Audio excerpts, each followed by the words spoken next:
sigue participando el público, dice, yo sé que a los padres de familia les duele en el alma la muerte de sus hijos, pero yo les pregunto, ¿y dónde estaban ellos a la hora de que sus hijos andaban secuestrando camiones? Les voy a pasar otra que dice, ¿por qué no se nombra al PRD si pasó en su estado? El presidente se equivocó en tratar de ocultar la situación de Ayotzinapa como siempre lo hace el PRI. Comentarios, Jaime.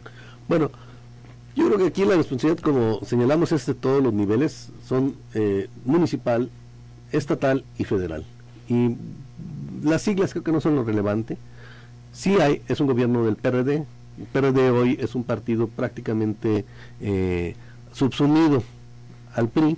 Entonces, bueno, pues estamos hablando de un sistema político en el que las complicidades, si alguien dijo en algún momento que aquí era un asunto vinculado a la impunidad y a la corrupción, y efectivamente las complicidades que generan esta impunidad y que generan por tanto toda esta corrupción es el marco en el que se da este tipo de situaciones. Lo que marca la diferencia en este caso con otro tipo de cuestiones que tienen que ver, por ejemplo, con todo lo que se ha denominado la guerra sucia, que lleva más de 100,000 muertos y alrededor de 20,000 desaparecidos, es que en este caso se trata de una represión política, es decir, contra un grupo que ha sido claramente opositor al régimen y que no tendría que ver directamente, por lo menos en estos muchachos, en la cuestión del crimen organizado, aunque efectivamente pudiera haber sido por el interés en proteger este camión, este famoso quinto camión, donde podría haber llevado heroína, pero que fue precisamente esa información ocultada por la propia Procuraduría General de la República, ya que según la Procuraduría del Estado sí se había informado de esto. Es decir, estamos en una situación en la que no importan las siglas, sino estos vínculos y estas redes de corrupción y de impunidad en la que se encuentra el Estado mexicano. El padre Alejandro Sola Linde dijo antes que nadie que los muchachos de Cocula fueron incinerados. ¿Alguna opinión sobre esto? Yo creo que ahí no hay mayor prueba. Él recibió una confesión, puede ser una confusión inducida políticamente incluso, precisamente para crear el ambiente propicio para después presentar este escenario. Lo que está claro es que las condiciones para haberse dado la incineración de 43 personas en ese espacio son imposibles, lo han demostrado tanto los peritos argentinos como los peritos mexicanos de la Universidad Nacional Autónoma de México, como ahora el grupo independiente de especialistas de la Comisión Interamericana de Derechos Humanos, que yo en lo personal, pues a todos ellos les creo mucho más que a los recomendados que ni siquiera terminaron su carrera, que tenía la Procuraduría a cargo de este tipo de peritajes. Jorge Tejada, ¿qué opina sobre los peritajes sobre los restos encontrados en Cocula? Esos peritajes prueban con la experiencia de quien los hace, que no es posible probar científicamente la versión oficial. Y hay que recordar que estas personas, cuando fueron llamadas, bueno, pues no estaban sentadas haciendo nada, ni ese primer peritaje que hacían, sino es gente que da vueltas por todos lados del mundo haciendo todo eso, y más que decir a ojo de buen cubero, hicieron sus análisis, y hay, si se da lectura puntual a las 500 hojas del informe de los enviados de la Comisión Interamericana de Derechos Humanos, se ve allí a la vista de todos, a quienes entiendan de eso, las cantidades impresionantes que se necesitan de materiales combustibles. Se habla de 9 a 18 toneladas de llantas que se necesitan, y aproximadamente de 6 a 9 toneladas de madera para calcinar un cuerpo en un lugar abierto. Y se hace el comparativo de los incineradores, los crematorios, para despedir a los familiares, cómo se usa la cantidad de combustible y cómo debe estar construido un horno crematorio para que tenga la degradación, y simplemente es imposible.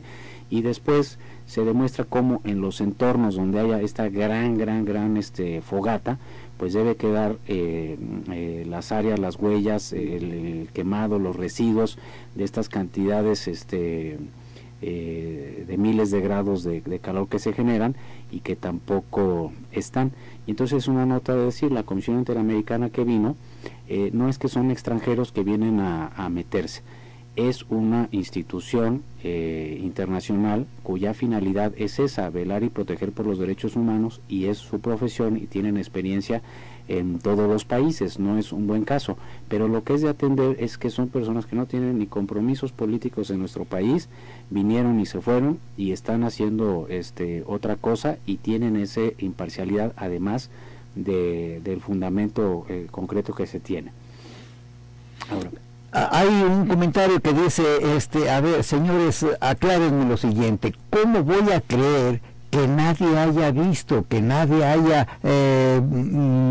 comprobado, haya sido testigo de la desaparición de 43 gentes, si no son alfileres, Jaime? Claro, y sí hay testigos, y precisamente cuando se tuvo acceso, por ejemplo, a los interrogatorios, a los militares, por parte de la Comisión de los expertos independientes de la Comisión Interamericana de Derechos Humanos, estaba en los documentos, en el documento al que se refiere el compañero, precisamente ahí se ve que estuvieron viendo, observando e informando en tiempo real militares que fueron siguiendo cada una de las acciones que se realizaron. Estuvo el C4 enterado de todo lo que estaba pasando. Se grabó, hay filmaciones de los hechos de violencia que fueron desaparecidos posteriormente por la Procuraduría General de la República. Entonces, porque hay la versión de que estos videos fueron entregados a la PGR. Entonces lo que estamos viendo es una ocultación de pruebas para distorsionar y entregar una supuesta verdad histórica que no tiene nada ni de histórica, ni de jurídica, ni de verdad. Por favor, vamos llegando a una conclusión con el fin de que el auditorio tenga elementos para reflexionar, para pensar sobre este caso. Tu conclusión de hoy, Jorge. A un año de Ayotzinapa, pensamos y sentimos una herida abierta que no puede terminar de sanar, que no puede haber una reconciliación nacional hasta que no haya explicaciones claras. Pero más allá, no solamente es terminar de responder algún día qué sucedió, después castigar a los culpables, pero que para caminar hacia adelante nos tenemos que preguntar coyunturalmente por qué pasó esto, y yo diría que es por falta de Estado de Derecho. Las instituciones no están funcionando, el imperio de la ley no existe, y las estructuras, lejos de estar listas para provocar paz, están ahorita distribuidas de modo que provocan violencia. Y la segunda cosa, decir, ¿qué vamos a hacer para adelante? Es una pregunta pertinente, no solamente el castigo, la explicación, sino qué tenemos que modificar en las políticas públicas, quién se tiene que ir y qué nos toca. ¿Cómo es posible que el entramado social, el entramado legal, los actores políticos y públicos están distribuidos, que pueden ocurrir estas cosas en Iguala, en Michoacán, en Jalisco, en Tamaulipas, en Chihuahua, en Sinaloa, en el Estado de México? ¿A dónde tenemos que llevar a nuestro país y qué cambios necesitamos hacer para que haya un imperio de la ley, para que haya un país ordenado?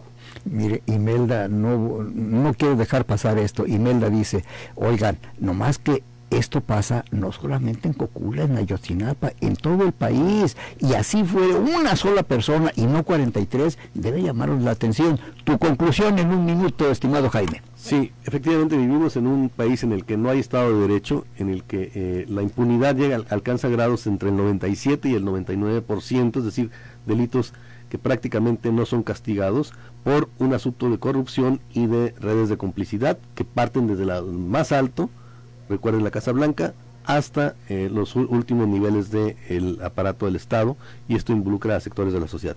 Entonces, efectivamente, tenemos que cambiar este país, tenemos que aprender de experiencias como la de Guatemala, y tenemos que pensar en que no podemos vivir si no hay grandes cambios. Tlatelolco nos marcó de alguna manera desde el 68 y se dieron algunos cambios importantes en algunos campos. Creo que Ayotzinapa nos va a llevar también por ese camino. Gracias, Jorge, gracias, Jaime, gracias a usted que nos estuvo escuchando. Recuerde que este programa se retransmite hoy a las 20 horas en esta misma frecuencia. Vámonos a Canal Continental de Noticias. Buenos días. Buenos días. Buenos días, muchas gracias.